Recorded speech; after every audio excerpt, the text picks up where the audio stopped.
Anne-Lily, nom de plume. Tu viens de sortir un roman. On va parler de ton trajet d'écriture, ton processus d'écriture. Alors, première question, est-ce que tu écris depuis longtemps? Alors, moi, je n'écrivais pas du tout avant. Je suis vraiment novice dans le domaine, puisque je suis expert comptable de profession, donc plutôt très mateuse. Et je n'avais aucun prérequis dans l'écriture. Donc, c'est vraiment quelque chose qui s'est présenté à moi de manière fortuite et dans lequel je me suis lancée un challenge d'aller au bout, en tout cas. Waouh! Et pourquoi cette envie d'écrire en fait un roman en plus? Donc, c'est... Non, en fait, pour être honnête, je n'avais aucune idée d'écrire et je suis tombée sur un de tes concours par hasard sur Facebook, qui était un concours de 4 jours où il fallait écrire des petits textes pendant 20 minutes. Oui, Et en fait, je m'étais inscrite comme ça pour m'amuser et je me suis tellement marrée pendant les 4 jours. oui. Et c'était un exercice finalement qui est assez surprenant par rapport à ce que je pensais. Et donc, c'est par après aussi tu m'as tendu une perche pour écrire un livre. Et à ce moment-là, j'étais dépourvue parce que j'avais jamais eu l'idée d'écrire un livre et je ne savais surtout pas de quoi j'allais parler. Donc, ça a demandé réflexion pendant quelques jours. Et puis voilà, après, je me suis lancée. Tu t'es lancé. Oui, c'est vrai, il y avait ces 4 jours, c'est les challenges d'écriture, où effectivement c'est plein de petits exercices. C'était amusant en plus de faire ça en groupe. C'était gai. Oui, c'était très Ouais, chouette. ouais. Ok. Et donc, quelles étaient tes difficultés en fait avant de démarrer? Est-ce que tu avais déjà identifié des obstacles, des difficultés? Tu t'es dit, moi, il faut que j'ai de l'aide. Donc, finalement, qu'est-ce qui t'a poussé aussi à t'inscrire à l'Odyssée?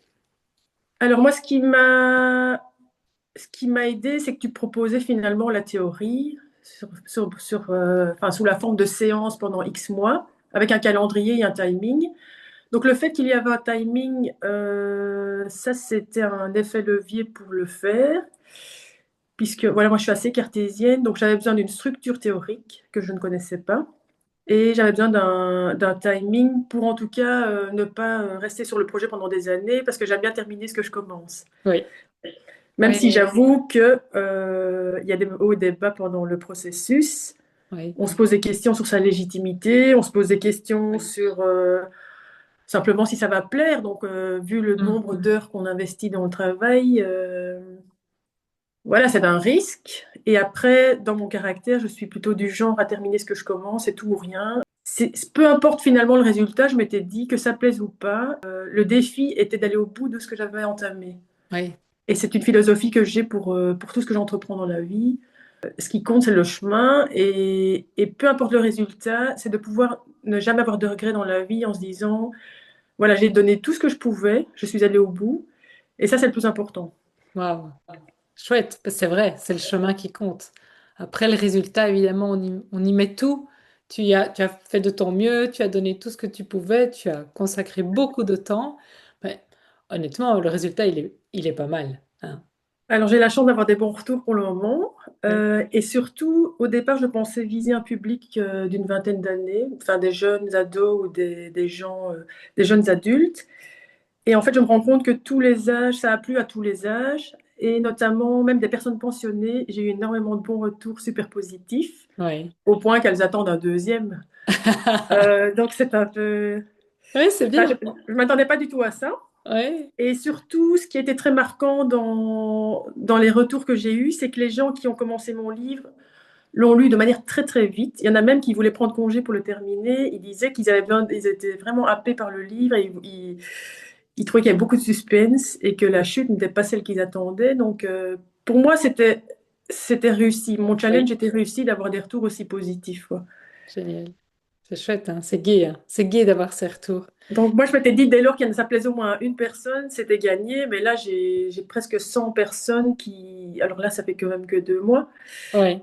qui sont enchantées par mon livre. Et j'ai eu des messages incroyables où les gens disent qu'ils sont passés par toutes les émotions, quoi. Donc, ça, c'était vraiment Magnifique. un beau cadeau de leur part, quoi. Ouais. Qu'est-ce que tu as appris pendant tout ce processus? Donc, il y a une Annie d'avant et une Anne-Lily d'après. Alors moi j'ai trouvé que dans l'exercice, ce qui est important, Donc moi, je ne voulais pas du tout que ce soit autobiographique. C'est vraiment quelque chose que j'ai fait pour m'amuser, dans lequel c'est un travail dans lequel j'ai intégré assez bien d'humour et d'absurde, où mes personnages sont assez allez, exagérés parfois dans leur caractère, mais c'est tout à fait des personnes qui pourraient être réelles dans la vie de tous les jours. Donc moi, ce que j'ai bien aimé dans le processus, c'est que j'avais construit un squelette de départ pour mon histoire, mais qui s'est étoffé au fur et à mesure des mois, Mhm. bêtement en allant faire mes courses ou en entendant des gens qui lâchaient des phrases, mais super drôles ou super absurdes. Ou parfois, je voyais quelqu'un dans un rayon, dans un supermarché, et je me dis, mais cette personne, je vais l'ajouter dans mon livre parce qu'elle est vraiment incroyable, quoi.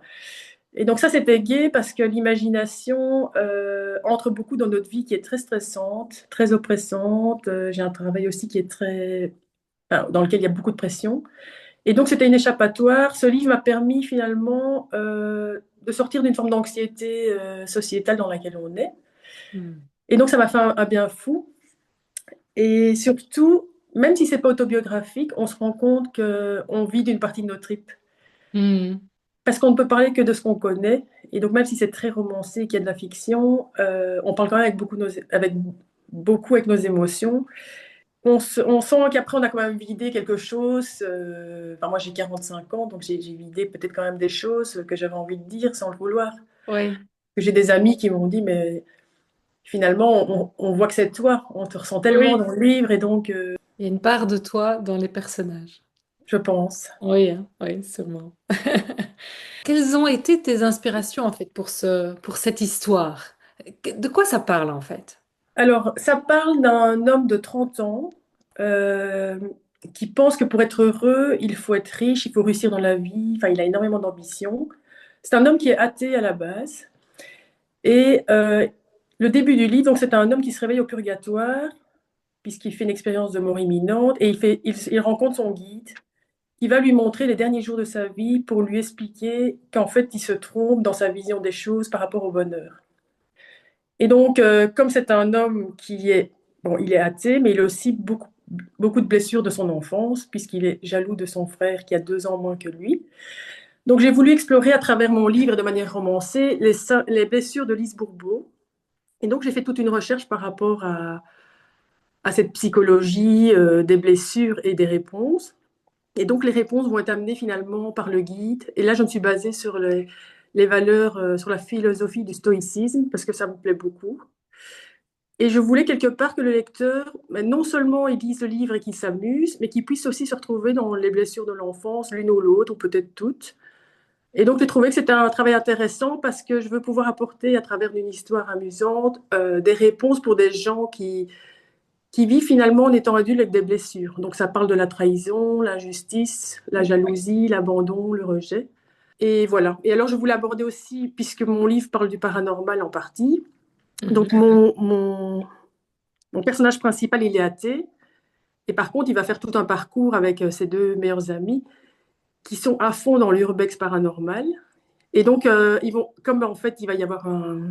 C'est un peu un thriller psychologique puisque le frère de Oui. William va être enlevé. Ils vont faire tout un itinéraire à travers, enfin, dans un manoir pour retrouver le frère qui a disparu. Et là, il va y avoir finalement une confrontation d'arguments entre William qui est athée et ses deux meilleurs amis qui sont à fond là-dedans, dans le paranormal. Et ils vont tester un tas d'appareils pour essayer d'entrer en contact avec des entités. Et en fait, c'est assez amusant parce que je me suis basée finalement sur un phénomène qui existe dans notre société, encore plus maintenant aux États-Unis, en France, en Belgique. Ce sont des jeunes qui explorent des manoirs hantés, qui font de l'urbex paranormal. Et ils testent un tas d'appareils pour finalement rentrer en contact avec des entités. Et évidemment, je n'ai pas voulu prendre position spécialement dans Mhm. mon livre. Et donc, je fais l'avocat du diable de part et d'autre en permanence par Oui, rapport aux phénomènes paranormaux. Donc, ça vise aussi les gens qui aiment tout ça, en fait. oui, c'est très, oui, oui, c'est assez riche. Et vrai que, comme tu disais, tu visais d'abord, tu avais plutôt visé un public plus jeune, mais finalement, ça parle à tout le monde. Ah oui, moi, vu que je parle aussi de planches de Ouija, etc., Oui. je viens avec des choses assez techniques qui ne sont pas connues par tout le monde.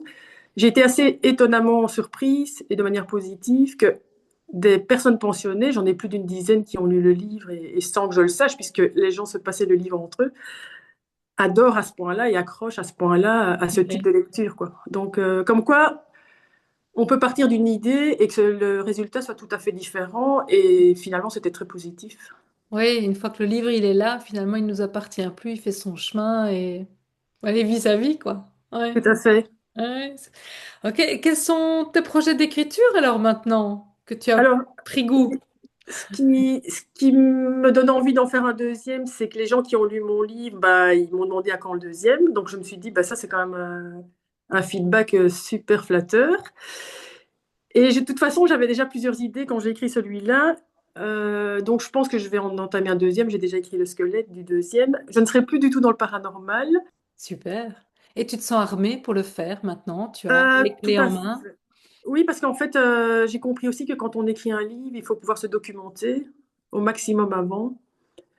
Il faut pouvoir mettre des points dans un carnet de qu'est-ce qu'on va aborder, comment. Honnêtement, l'avant-projet dans le carnet que j'ai tout le temps sur moi a été torché sur 3 jours, quoi.